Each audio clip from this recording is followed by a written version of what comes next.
La course au succès nous oblige à harmoniser continuellement le soi réel et l'idéal de soi. Jean Proverbe l'a bien dit, toute jouette c'est jouette, mais passer quand son prétention en tête, pas la donne. Tout monde c'est monde, mais deux mondes préjugés pas contrés.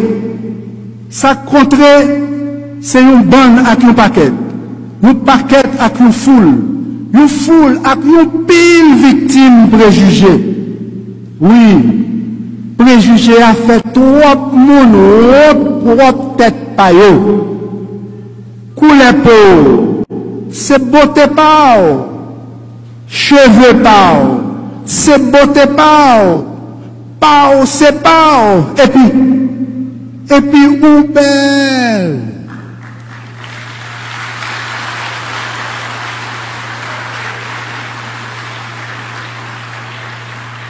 Moun qui l'aide, c'est moun sans conscience, qui prend moun sans conscience pour piller moun à conscience. Moun qui l'aide, c'est professionnel, qui tourne criminel, n'ont pas menti si au miel, qui en met un coup fiel.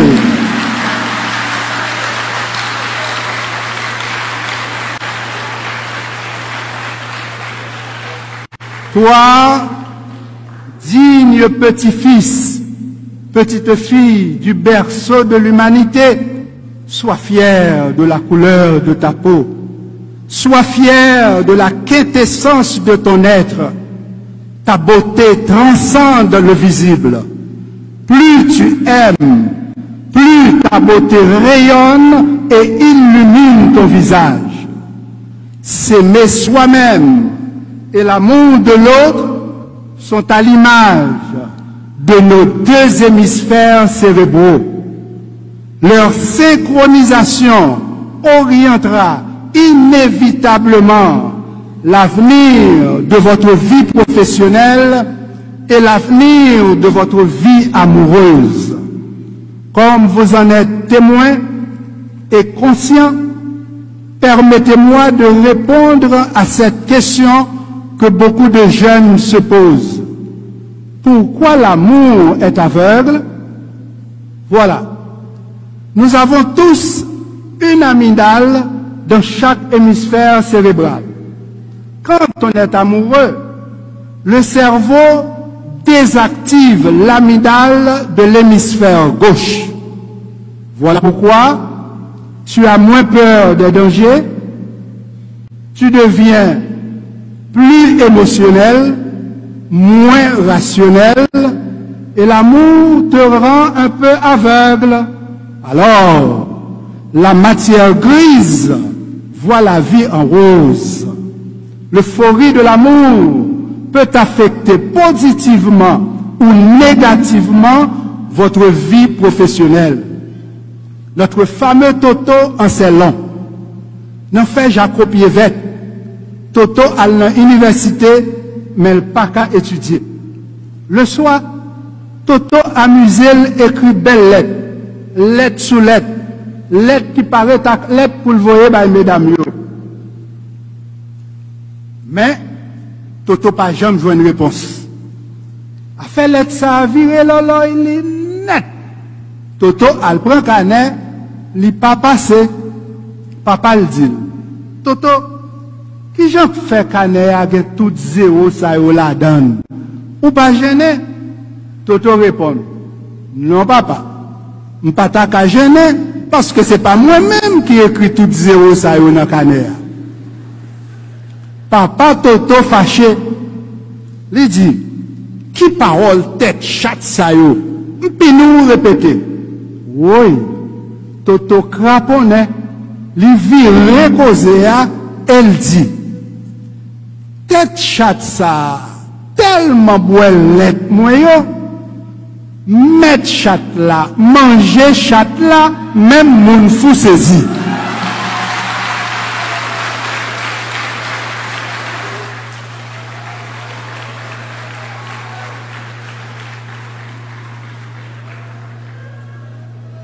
Contrairement à Toto, chers récipiendaires, vous avez réussi avec succès et vous pourrez aisément décrypter la conscience sociale. Le mal est profond. Voilà pourquoi j'ai choisi de ne pas exclure l'humour thérapeutique. Quand on rit, notre corps sécrète des endorphines, c'est-à-dire des hormones qui réduisent la production du cortisol généré par le stress. Je le redis, le mal est profond. Chaque jour, de Tabar, Croix-des-Bouquets, à Cité-Soleil, La Saline, Bel-Air, Martissa, Grand-Ravine, Carrefour, de Port-au-Prince à Pétionville ou partout à travers nos 10 départements, jaillissent les signaux lumineux d'un tableau hideux, écœurant et révoltant, le génocide d'Haïti. C'est évident, c'est flagrant, la diaspora haïtienne en est consciente. Pas les génocidaires à nos zones aussi. Face à cette agonie collective, les éducateurs ont un devoir impérieux de contribuer à l'éveil de la conscience nationale. Difficile, mais possible. Possible, car les expériences vécues peuvent modifier notre potentiel cérébral. Plus on est intelligent, plus on s'ouvre à l'apprentissage en permanence. Les scientifiques ont bien compris que la perception consciente d'un génocide va au-delà de l'acuité visuelle. Si 90% des fibres du nerf optique, la partie géniculaire, traitent la perception visuelle consciente, 90% des fibres du nerf optique véhiculent les informations inconscientes. Qui donc, ouais, c'est une, ouais, tout ça, ouais, c'est deux. Ouais, c'est une, ouais, tout ça, ouais, c'est deux. Sin chita tan, n'aptoune poitan. Le génocide d'Haïti et la guerre en Ukraine nous concernent tous. Aujourd'hui, plus que jamais, nous devons susciter l'éveil de la conscience sociale. Si tous ces l'ouverture, Jean-Jacques Dessalines, avec ancêtres nous pas de gain conscience sociale, vieille chaîne l'esclavage là, tape toujours maré dans pied nous, la journée ou la nuit. Les chaînes l'esclavage moderne marré dans le cerveau monde, faut qu'il une bonne éducation avec bon gens sérum patriotique pour réveiller conscience sociale là avant trop tard. L'esclavage, rappelons-nous, est un crime contre l'humanité. L'esclavage mental et le coloniavirus se propagent au quotidien. Les sœurs et frères affectés par ces pathologies sociales se bercent d'illusions de liberté.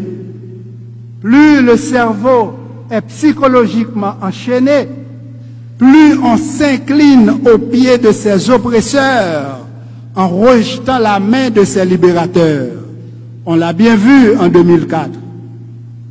Le néocolonialisme et ses agents pathogènes ont toujours cultivé l'art d'anesthésier la conscience des esclaves mentaux. Une pratique qui peut durer longtemps, car chez les délinquants autoproclamés bandits légaux, chez les assassins, les kidnappeurs et psychopathes, le risque de récidive criminelle se situe aux antipodes de la conscience sociale. En mesurant l'activité cérébrale de certains criminels. Les scientifiques ont observé que plus la probabilité de récidive est élevée, moins leur cortex singulaire antérieur est actif.